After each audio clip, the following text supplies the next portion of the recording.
का नाम था कालापुर। यह गांव घने जंगलों के किनारे बसा था और यहाँ के लोग अपनी साधारण जिंदगी में व्यस्त रहते थे। लेकिन इस गांव की एक भयानक सच्चाई थी जिसके बारे में हर कोई बात करने से डरता था। रात होते ही गांव के कुछ हिस्सों में अजीबोगरीब आवाजें सुनाई देने लगती थीं। कभी कभी चीखें, कभी हंसी, तो कभी किसी के चलने की आवाजें। वहां के बुजुर्ग बताते थे कि यह सब कालामहल की वजह से होता था।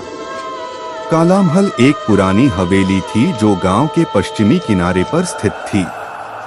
कोई नहीं जानता था कि वह हवेली कब बनी, लेकिन लोगों का कहना था कि वहां बहुत पहले एक जमींदार अपनी पत्नी के साथ रहता था।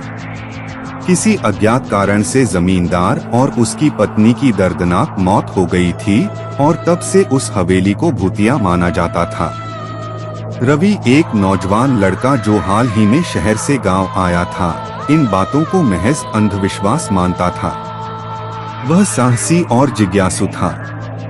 उसने ठान लिया कि वह कालामहल के रहस्य का पता लगाएगा।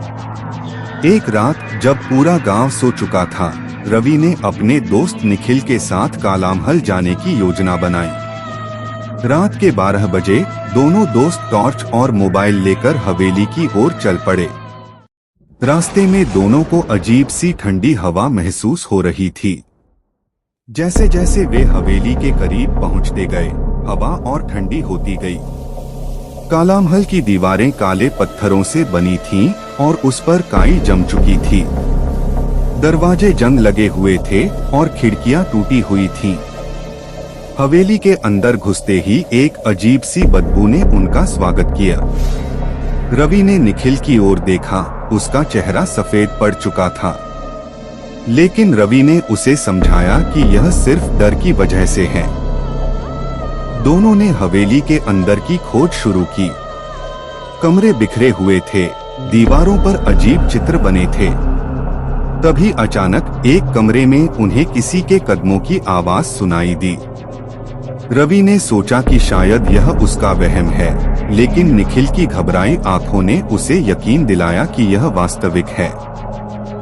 आवाज का पीछा करते हुए वे हवेली के पिछले हिस्से में पहुंच गए। वहां एक दरवाजा था जो नीचे की ओर जा रहा था। दोनों ने हिम्मत जुटाई और सीढ़ियों से नीचे उतर गए। नीचे एक बड़ा कमरा था जिसके बीचों बीच एक पुरानी लकड़ी की मेज रखी थी। उस पर कुछ पुराने कागज और किताबें पड़ी थीं। जैसे ही रवि ने उन कागजों को पढ़ना शुरू किया, उसे पता चला कि यह जमींदार की डायरी थी। डायरी में लिखा था कि उसकी पत्नी एक तांत्रिक के चंगुल में फंस गई थी और उस तांत्रिक ने उसे अमरता का लालच देकर बलिदान कर दिया था। जमींदार ने तांत्रिक को मार दिया, लेकिन उसकी पत्नी की आत्मा अब भी हवेली में भटक रही थी। डायरी पढ़ते ही अचानक एक जोरदार आवाज हुई और कमरे के दरवाजे बंद हो गए। दोनों बुरी तरह डर गए और चीखने लगे। अचानक दीवारों पर खून से लिखे संदेश दिखाई देने लगे, यहाँ से चले जाओ, नहीं तो तुम्हारी भी यही हालत होगी। रवि और निखिल ने भागने की कोशिश की, लेकिन दरवाजा जाम हो चुका था। अब हवेली में हलचल होने लगी, परछाइयां इधर उधर घूमने लगी। दोनों ने अपनी पूरी ताकत लगाकर दरवाजा तोड़ा और बाहर भाग निकले।